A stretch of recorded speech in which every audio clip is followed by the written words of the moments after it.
Final question ಬಂದರೆ ದರ್ಶನ್ ಅವ್ರಿಗೂ ಆಪ್ತರು ನಿಮಗೂ ಆಪ್ತರು. ನೀವು ಪಂಚತಂತ್ರದ ಸಿನಿಮಾದಿಂದ ನೋಡಿದ್ರ, ಭಟ್ರು ಸರ್ ಕ್ಯಾಂಪಲ್ಲೇ ಸಿನಿಮಾ ಮಾಡಿದ್ದು ಸೊನಾಲು. ಸೊ ತರುಣ್ ಸರ್ಗೆ ನೀವು ಆಪ್ತರು, ಅವರ ಇಬ್ಬರ ಮದುವೆ ನೀವು ವಿಶ್ ಮಾಡಿದಿರ ಸೋಷಿಯಲ್ ಮೀಡಿಯಾದಲ್ಲಿ. ಸೊ ನೀವು ಕಂಡಂತೆ ತರುಣ್ ಮತ್ತು ಸೊನಾಲ್ ಹೇಗೆ, ಅವರಿಬ್ಬರ ಪ್ರೀತಿ ಬಗ್ಗೆ ನಿಮ್ಗೆ ಏನಾದರೂ ಐಡಿಯಾ ಇತ್ತಾ, ಗೊತ್ತಿತ್ತಾ ಅಂತ? ಇಲ್ಲ, ಡೆಫಿನೆಟ್ಲಿ ನಂಗೆ ಗೊತ್ತಿರಲಿಲ್ಲ. ನನಗೆ ಅನೌನ್ಸ್ಮೆಂಟ್ 3 ದಿನ ಹಿಂದೆ ಡೈರೆಕ್ಟರ್ ಬನ್ನಿ ಆಫೀಸ್ಗೆ ಅಂತ ಕರೆದಾಗ ಹೋಗಿದ್ದೆ. ಆವಾಗ ನಂದು ಯಾವುದೋ ಸಿನಿಮಾ ಚರ್ಚೆ ಮಧ್ಯದಲ್ಲಿ ಅವರು ಹಿಂಗೆ ಆಗ್ತಾ ಇದೆ ಅಂತ ಹೇಳಿದಾಗ ಭಾಳ ನಾನು ಹೇಳಿದೆ ರೂಮರ್ಸ್ ನಡೀತಾ ಇದೆ ಅಂತ ಹೇಳಿದಾಗ ನಿಜ ಅಂತಾಯಿತು. ಮುದ್ದಾದ ಜೋಡಿ, 2 ನಿಷ್ಕಲ್ಮಶ ಹೃದಯಗಳು ಒಂದಾಗಿದೆ ಅಂದರೆ ಅದು ಭಗವಂತನ ಆಶೀರ್ವಾದ. ಅದು ಓಕೆನಾ. ಅವ್ರಿಗೆ ಎಲ್ಲೋ ಒಂದು ಕಡೆ ಆಗಬೇಕಾ ಮದುವೆನ ಬೇಡವಾ ಅನ್ನೋದೇ ಇತ್ತು ಈ ಕ್ಷಣಕ್ಕೆ, ಬಿಕಾಸ್ ದರ್ಶನ್ ಸರ್ ಹಿಂಗಿದ್ದಾರೆ ಅಂತ. ಬಟ್ ದರ್ಶನ್ ಸರ್ ಮೀಟ್ ಮಾಡಿದ್ಮೇಲೆ ದರ್ಶನ್ ಸರ್ ಹೇಳಿದ್ದಾರೆ, ಅದೇ ಕಾರಣಕ್ಕೂ ಆ ಮುಹೂರ್ತದಲ್ಲಿ ನಿಲ್ಲಿಸಬಾರ್ದು, ಆಗಸ್ಟ್ ಅನ್ನೋದು. ನಾನು ಬಂದರೆ ಖಂಡಿತ ಬರ್ತೀನಿ, ಇಲ್ಲ ಅಂದರೆ ನನ್ನ ಆಶೀರ್ವಾದ ಸದಾ ಇರುತ್ತೆ, ನೀನು ಹೋಗು ಅಂತೇಳಿ. ಅಂದಮೇಲೆ ನೆಕ್ಸ್ಟ್ ಪ್ರೋಸೆಸ್ಗಳು ಅವ್ರು ಮಾಡಿದ್ದು, ಫೋಟೋಶೂಟ್ ಎಲ್ಲ ಮಾಡಿ ಆಗಲಿ ಮೇಡಮ್, ಒಬ್ಬ ಟೆಕ್ನಿಷಿಯನ್ ಅಲ್ವಾ, ಒಬ್ಬ ನಿರ್ದೇಶಕ ತಾನೇ. ಈಗ ಅದೇ ಕ್ವಶನ್ಸಿಗೆ ಬರೋದಾದರೆ ತುಂಬ ಜನ ನಾವು ಸುಹಾಸಿನಿ ಮಣಿರತ್ನಂ ಅವರು, ಪುಟ್ಟಣ ಕಣ್ಗಲ್ ಆರತಿ ಮೇಡಮ್ ಇಂದ ಹಿಡಿದು ಡಾರ್ಲಿಂಗ್ ಕೃಷ್ಣ ಮಿಲನವರೆಗೂ ಕೂಡ ಡೈರೆಕ್ಟರ್ಸ್ ಮತ್ತು ಹೀರೋಯಿನ್ಸ್ ಮದುವೆ ಆಗಿರೋದು ನೋಡಿದ್ದೀವಿ. ಸೊ ಆ್ಯಸ್ ಎ ಡೈರೆಕ್ಟರ್ ನಿಮ್ಮ ಫ್ಯಾನ್ಸ್ಗೊಂದು ಎಕ್ಸ್ಪೆಕ್ಟೇಷನ್ ಇರುತ್ತೆ, ನಮ್ಮ ಮಹೇಶ್ ಅವ್ರದ್ದು ಯಾವಾಗ ಅಂತ. ಸೊ ನಿಮ್ಮ ರಿಯಲ್ ಲೈಫ್ ನಾಯಕಿ ಯಾರು, ಅಥವಾ ಸಿನಿಮಾ ಇಂಡಸ್ಟ್ರಿ ಅವರ ಅದು ಹೊರತುಪಡಿಸಿ ಬೇರೆಯವ್ರು ಯಾರಾದರೂ ಇದ್ದಾರಾ, ಯಾವಾಗ ಎಕ್ಸ್ಪೆಕ್ಟ್ ಮಾಡ್ಬೋದು ಸರ್? ಗೊತ್ತಿಲ್ಲ ಮೇಡಮ್, ಹಣೆ ಬರದಲ್ಲಿ ಯಾರಿದ್ದಾರೆ ಗೊತ್ತಿಲ್ಲ. ಅದೆಲ್ಲ ಹೇಳ್ತಾರಲ್ಲ, ಅಕ್ಕಿ ಕಾಳ ಮೇಲೆ ಬರೆದಿರ್ಬೇಕಾ ಅನ್ನೋ ತಿನ್ನಬೇಕು ಅಂತ. ಆ ಋಣ ಇರೋರು ಯಾರಿದ್ರೂ ಸಿಗ್ತಾರೆ ಮೇಡಮ್. ಅದು ಸಿನಿಮಾ ಆಗ್ಬೋದು, ಹೊರಗಡೆ ಆಗಿರ್ಬೋದು. ನಮ್ಮ ವೃತ್ತಿನ ಅರ್ಥ ಮಾಡ್ಕೋಬೇಕು ನಾವು, ಭಾವನಾ ಜೀವಿಗಳು ನಿರ್ದೇಶಕರಂದರೆ, ಓಕೆನಾ. ಅವ್ರನ್ನ ಅರ್ಥ ಮಾಡ್ಕೊಳ್ಳೋ ಅಂಥವ್ರು ಆಗಿರಬೇಕು. ಈ ಕವಿಗಳನ್ನ ಡೈರೆಕ್ಟರ್ಗಳನ್ನ ಹ್ಯಾಂಡಲ್ ಮಾಡೋದು ಕಷ್ಟ ಇರುತ್ತೆ. ಸೊ ನಮ್ಮನ್ನು ಅರ್ಥ ಮಾಡ್ಕೊಂಡು ಯಾರೇ ಆದರೂ ಸುದಾ ಆ ಕ್ಷಣಕ್ಕೆ ಮ್ಯಾರೇಜ್ ಆಗುತ್ತೆ. ನಿಮ್ಮ ಒಂದು ಸಕ್ಸಸ್ಫುಲ್ ಜರ್ನಿ ಸಾಕಷ್ಟು ಜನ ಯಂಗ್ಸ್ ಡೈರೆಕ್ಟರ್ಗಳಿಗೆ ಅಥವಾ ಹೊಸ ಕನಸುಗಳನ್ನ ಹೊತ್ಕೊಂಡು ಬರೋರಿಗೆ ಸಾಕಷ್ಟು ಸ್ಫೂರ್ತಿ ಇದ್ದೇ ಇದೆ. 10 ವರ್ಷ ಸೈಕಲ್ ಹೊಡೆದು ಇವತ್ತು ಬ್ಲಾಕ್ ಬಸ್ಟರ್ ಸಿನಿಮಾಗಳು ಮತ್ತು ಡಿ-ಬಾಸ್ ಅಂತ ಅವ್ರ ಜೊತೆ ಸಿನಿಮಾ ಮಾಡೋದಕ್ಕೆ ಒಂದು ಗ್ರೀನ್ ಸಿಗ್ನಲ್ ಸಿಗುತ್ತೆ ಅಂದರೆ ಅದು ದೊಡ್ಡ ವಿಚಾರನೇ.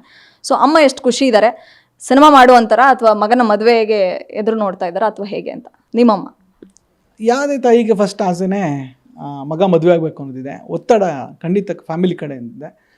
ಸರಿಯಾದ ಹುಡುಕಾಟ ಅವ್ರು ನಡೀತಾ ಇದೆ. ನನ್ನ ಅರ್ಥ ಮಾಡ್ಕೊಳ್ಳೋವಂಥ ಹುಡುಕಿ ಅಂತ ಹೇಳಿದ್ದೀನಿ. ಹುಡುಕ್ತಾ ಹೋಗ್ತಾ ಇದ್ದಾರೆ.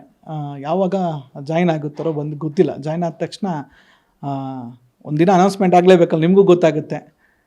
ತರುಣ್ ಸೋನಾಲ್ ಬಗ್ಗೆ ನಿಮ್ಮ ಒಂದು ಒಪಿನಿಯನ್? ಇಲ್ಲ, ನಾನು ತರುಣ್ ಸರ್ ನೋಡಿದ್ದೀನಿ, ಸೋನಾಲ್ ಮೇಡಮ್ ನೋಡಿದ್ದೀನಿ. ಎರಡೂ ನಾನು ಹೇಳಿಲ್ವಾ, ಒಂದು ಪ್ರೀತಿ ತುಂಬಿದ ಇದು. ಯಾವಾಗಲೂ ದರ್ಶನ್ ಸರ್ ತಂಗಿ ಅಂತ ಸಿಸ್ಟರ್ ಅಂತಲೇ ಕರೀತಾಯಿದ್ರು ಸೋನಾಲ್ ಅವ್ರನ್ನ.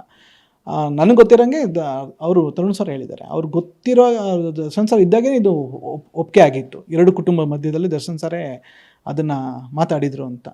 ಸೊ ತದನಂತರ ಇವಾಗ ಆಗ್ತಾ ಇದ್ದಾರೆ.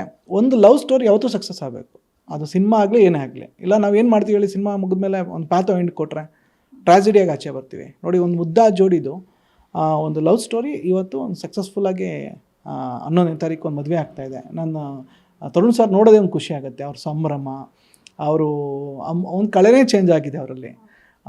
ನಾನು ಯಾವತ್ತೊಬ್ಬ ನಿರ್ದೇಶಕನ ಒಂದು ಕಾರ್ ತೊಗೊಂಡೋಗೂ ಖುಷಿ ಪಡ್ತೀನಿ, ಒಂದು ಮನೆ ತೊಗೊಂಡೋಗೂ ಖುಷಿ ಪಡ್ತೀನಿ. ನಿರ್ದೇಶಕರುಗಳು ಅಥವಾ ರೈಟರ್ಸ್ಗಳು, ಯಾಕಂದರೆ ಅವರು ಇದರ ಒಂದು ಲವ್ ಸಕ್ಸಸ್ ಆದಾಗೂ ಖುಷಿ ಪಡ್ತೀನಿ. ಯಾಕಂದರೆ ಹೀರೋ ಆಗೋದು ಕಾಮನ್, ಅವ್ರು ಹೀರೋಗಳು ತೊಗೋತಾರೆ, ಕಾರ್ ತೊಗೋತಾರೆ, ಅದೆಲ್ಲ ಒಂದು ವರ್ಗಗಳದು. ಅದು ನಿರ್ದೇಶಕ ಗೆಲ್ತಾ ಇರಬೇಕು, ನಿರ್ದೇಶಕರ ಬದುಕು ಚೆನ್ನಾಗಿರಬೇಕು ಅನ್ನೋದು ನಾನು ಯಾವತ್ತೂ ನನ್ನ ಚೇತನ್ ಆಗ್ಬೋದು, ನನ್ನ ಗೆಳೆ ಆಗ್ಬೋದು, AP ಅರ್ಜುನ್ ಆಗ್ಬೋದು, ಸಂತೋಷ್ ಆನಂದರಾಮ್ ಅವ್ರು ಆಗ್ಬೋದು, ನೆಕ್ಸ್ಟ್ ನಮ್ಮ ಇವಾಗ ತರುಣ್ ಸರ್, ಎಲ್ಲರ ಲೈಫು ಸಕ್ಸಸ್ಫುಲ್ಲಾಗಿ ಸೆಟ್ಲ್ ಆಗ್ತಾ ಇದ್ದಾರೆ. ಇದಕ್ಕಿಂತ ಖುಷಿಯನ್ನು ಆ ಮುದ್ದಾದ ಜೋಡಿಗೆ ಭಗವಂತನ ಆಶೀರ್ವಾದ, ಅವ್ರು ನಂಬಿರುವಂಥ ಶಿರಡಿ ಸಾಯಿಬಾಬನ ಆಶೀರ್ವಾದ ಸದಾಕಾಲ ಇರಲಿ, 100 ವರ್ಷ ಖುಷಿಯಾಗಿ ಮಾಡಲಿ. ಲಾಸ್ಟ್ ಕ್ವಶನು, ಅಯೋಗ್ಯ ಪಾರ್ಟ್ 2 ಬರುತ್ತೆ ಅನ್ನೋಂಥದ್ದು ಸುದ್ದಿ ಇದೆ, ಅದು ಕೂಡ ಟ್ರೆಂಡ್ ಆಗ್ತಾ ಇದೆ ಸೋಷಿಯಲ್ ಮೀಡಿಯಾದಲ್ಲಿ, ಹೌದಾ? ಮತ್ತೆ ನಾವು ರಚ್ಚು ಸತೀಶ್ ಸರ್ ಕಾಂಬಿನೇಷನ್ ನೋಡ್ಬೋದಾ ಅಥವಾ ಹೇಗೆ ಅಂತ? ಎಲ್ಲವೂ ವರಮಹಾಲಕ್ಷ್ಮಿ ಹಬ್ಬಕ್ಕೆ ಗೊತ್ತಾಗುತ್ತೆ. Thank you so much sir. Thank you. ಇದಿಷ್ಟು ಮದಗಜ ಸಿನಿಮಾ ಖ್ಯಾತಿಯ ಮಹೇಶ್ ಕುಮಾರ್ ಸರ್ ಮಾತುಗಳಾಗಿತ್ತು.